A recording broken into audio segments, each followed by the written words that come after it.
kenapa yuk? Tangan saya, Kak. Aduh. Aduh.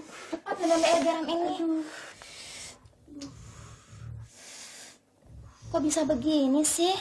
Saya nggak tahu, Kak, kalau panci itu ada air panasnya. Biasanya kamu hati-hati. Saya kesiangan, Kak, padahal harus piket kelas. Makanya kalau tidur jangan terlalu malam.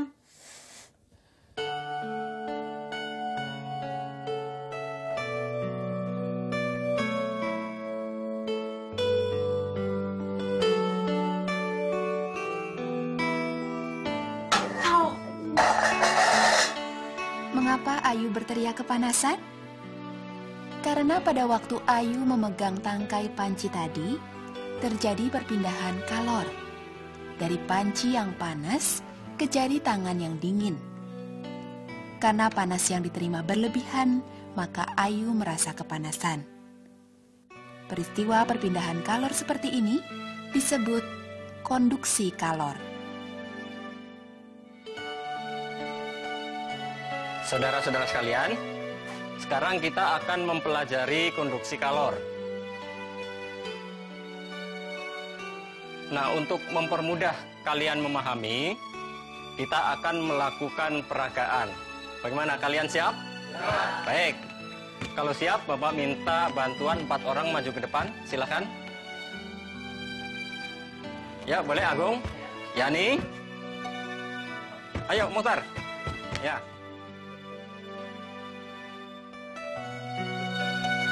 Nah, sebelum peragaan kita mulai, perlu Bapak jelaskan bahwa balon ini adalah perumpamaan partikel kalor. Sedangkan teman-teman kalian ini adalah partikel medianya. Paham? Paham. Ya, kalau udah paham, silakan Agung mulai. Ambil balon satu persatu, kasihkan Yani, Yani kasihkan Fardin, Fardi kasihkan Muhtar. Teman-temanmu memberikan balon-balon dengan cara memberikan kepada teman di dekatnya. Jadi, temanmu tidak berpindah, tetapi balon-balon itu yang berpindah.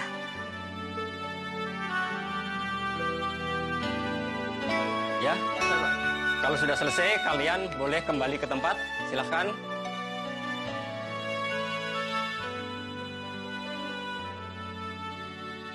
Nah, saudara-saudara sekalian, setelah kalian memperhatikan peragaan tadi, apa kesimpulannya? Siapa yang bisa? Silakan. Ya, oh ya, boleh Agung. Silakan. Konduksi kalor adalah perhambatan kalor melalui partikel media. Ya, jadi konduksi kalor itu adalah perambatan kalor melalui media, dan medianya itu berdiam di tempat, hanya bergetar. Silahkan yang lain. Boleh, ya. Silakan. Konduksi kalor adalah partikel kalornya berpindah, tetapi partikel medianya bergetar di tempat. Boleh.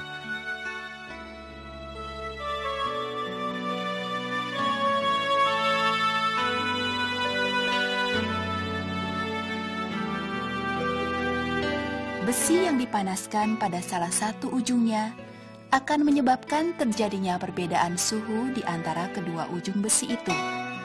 Akibatnya, terjadi konduksi kalor sepanjang batang besi. Selama suhunya belum sama, konduksi kalor terus berlangsung. Sudah terasa panas, Ci? Belum? Mulai terasa hangat nih, yuk. Api merupakan sumber kalor, dan batang besinya sebagai media atau zat perantara untuk merambatnya kalor.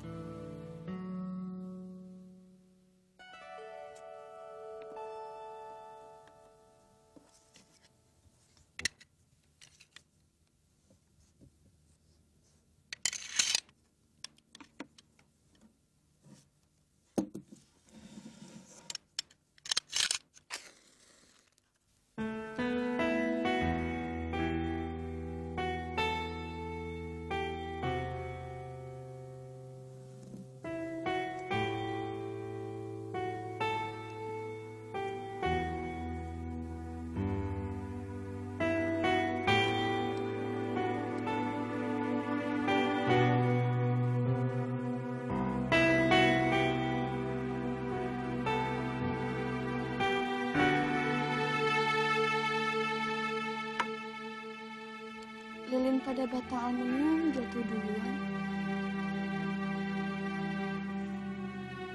Akibat adanya konduksi kalor pada masing-masing logam, lilin menjadi panas dan meleleh.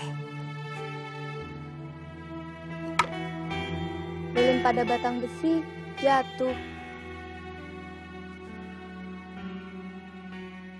Kok lilin yang di kaca sudah agak lama belum jatuh juga ya?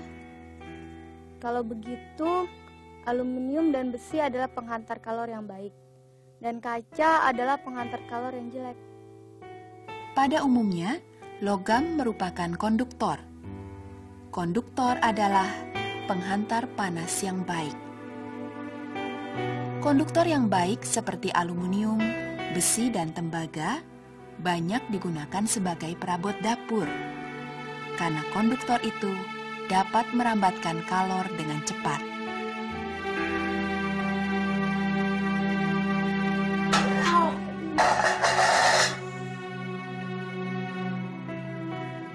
Lawan konduktor adalah isolator. Isolator adalah penghantar kalor yang buruk. Zat padat bukan logam umumnya adalah bahan isolator.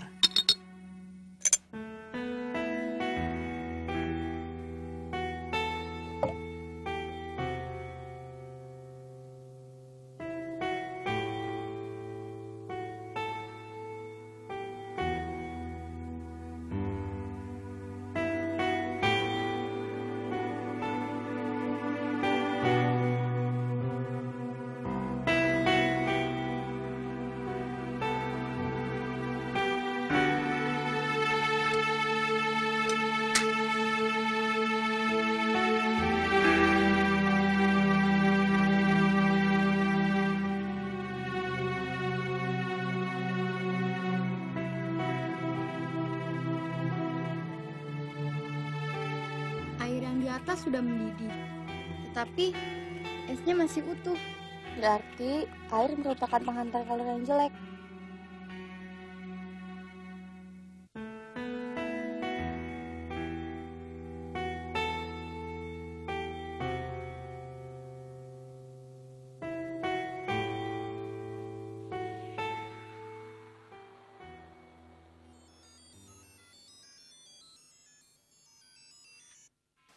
Sekarang kita akan memperagakan tentang konveksi kalor.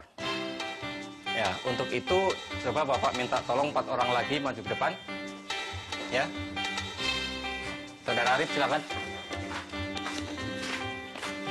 Masing-masing ngambil 1 balon, silakan.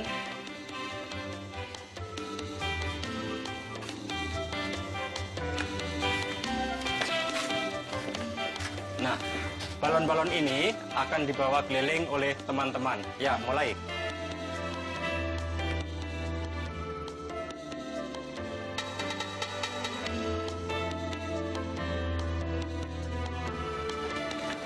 Ya, sekali lagi.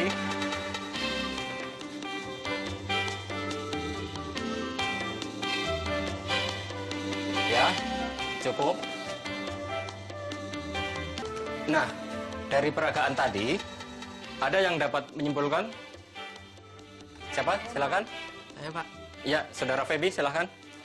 Konveksi kalor adalah perambatan kalor yang disertai dengan perpindahan partikel-partikel medianya.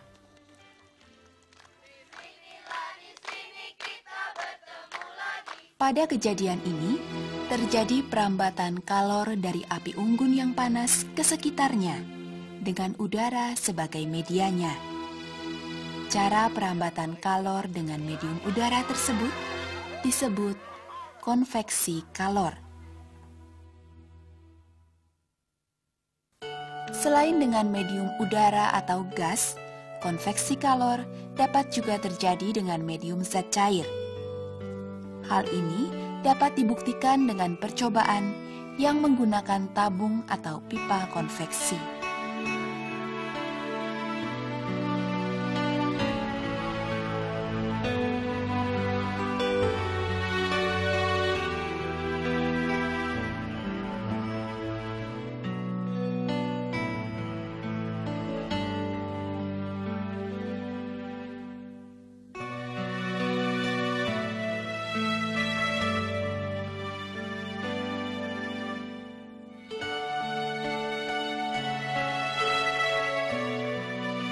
Akibat pemanasan, air memuai dan massa jenisnya mengecil.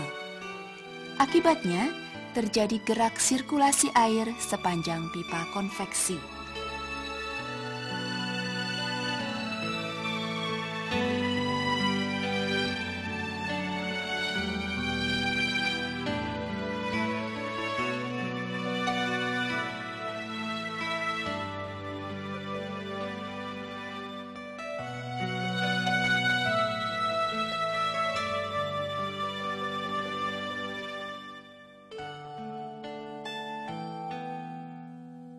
Serbuk gergajinya bergerak mengelilingi pipa ya.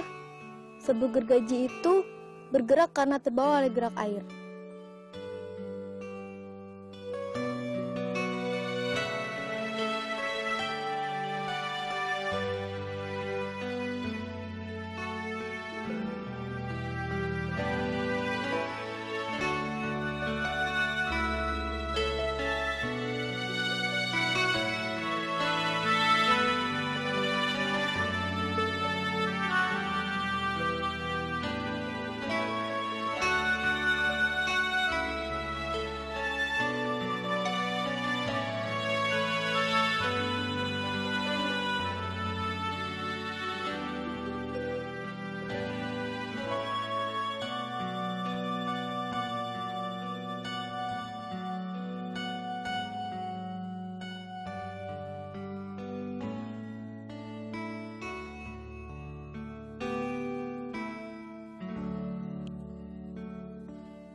Di sini asap bergerak ke bawah, dan di situ asap bergerak ke atas. Terjadinya gerak ke bawah itu akibat adanya aliran udara yang turun memasuki cerobong yang dingin. Jadi, di tempat yang panas, udara bergerak ke atas. Dan di tempat yang dingin, udara bergerak turun.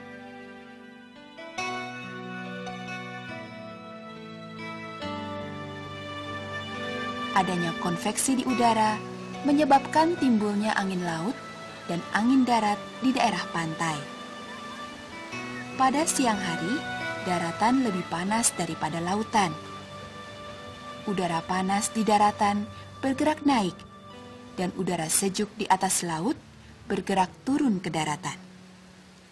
Aliran udara atau angin inilah yang disebut angin laut.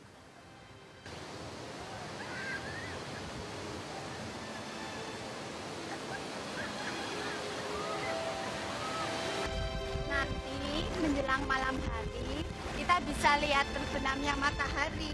Coba nanti kita lihat ya. Pada malam hari, terjadi sebaliknya. Daratan lebih dingin daripada lautan. Udara panas di atas permukaan laut bergerak ke atas, dan udara sejuk dari daratan bertiup ke laut. Angin dari daratan ini disebut angin darat.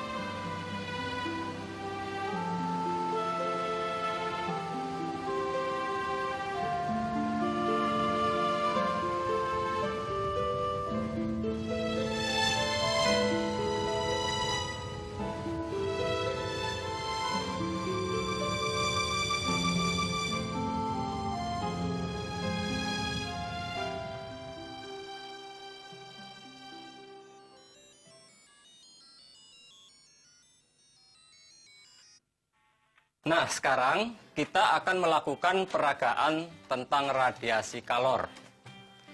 Untuk itu, Bapak minta tolong 4 orang lagi maju ke depan. Siapa? Arif? Tuti, siapa lagi? Ya, Dila.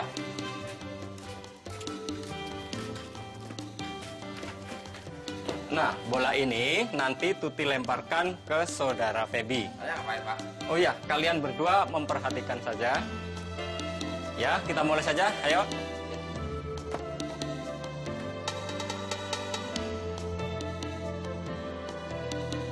Ya, selesai. Terima kasih. Kalian boleh kembali ke tempat.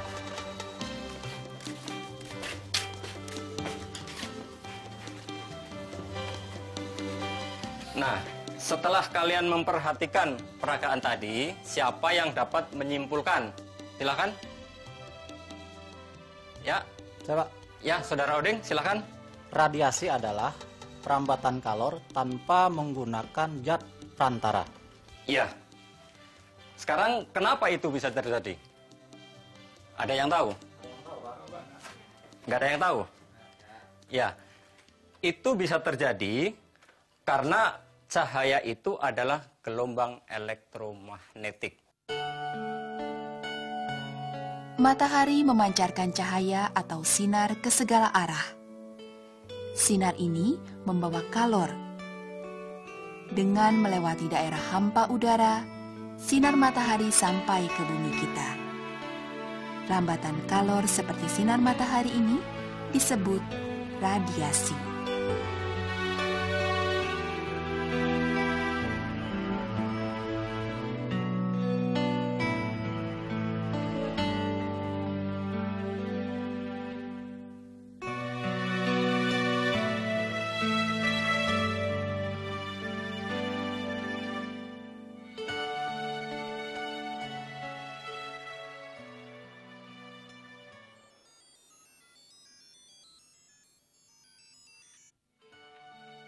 Warga belajar program Kejar Paket B, sekarang jawablah pertanyaan-pertanyaan ini. Perpindahan kalor melalui suatu zat tanpa disertai perpindahan zat tersebut disebut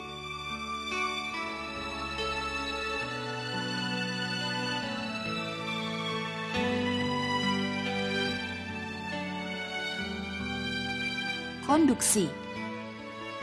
Jawabannya adalah konduksi. Pertanyaan kedua, pada umumnya panci untuk memasak menggunakan aluminium. Sebab aluminium? Jawabannya adalah mudah menghantarkan panas. Karena aluminium mudah menghantarkan panas atau bersifat sebagai konduktor. Pertanyaan ketiga, mengapa angin darat terjadi pada malam hari?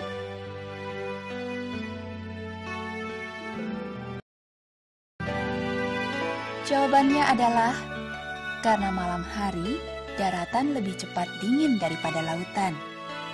Akibatnya, udara panas di permukaan laut akan naik sehingga tempatnya diisi oleh udara dingin dari darat. Maka, terjadilah angin darat. Pertanyaan keempat. Perpindahan kalor melalui suatu zat disertai perpindahan zat tersebut dinamakan konveksi. Perpindahan kalor melalui suatu zat disertai perpindahan zat tersebut dinamakan konveksi.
Lilin pada lampion hitam jatuh.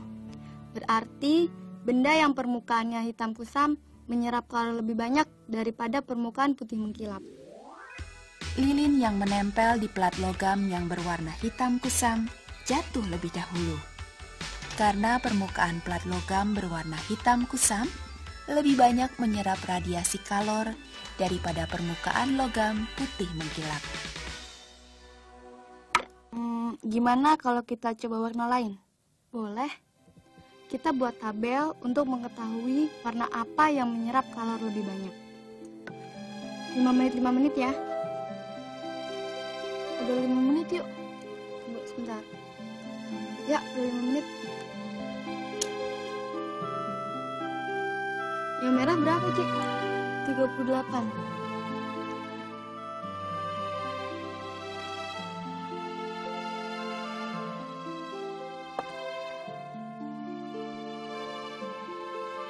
Yang hitam berapa, Cik? 41. Gimana hasilnya yuk? Dalam waktu 5 menit, warna merah 38 derajat, hijau 37 derajat, silver 34 derajat, dan hitam 41 derajat. Jadi yang menyerap kalor terbanyak warna hitam ya? Ya, benar sekali. Baju berwarna putih membuat tubuh kita tidak terlalu panas. Karena permukaan benda putih dan mengkilap merupakan penyerap dan pemancar kalor yang buruk. Sebab warna putih memantulkan kalor dari luar.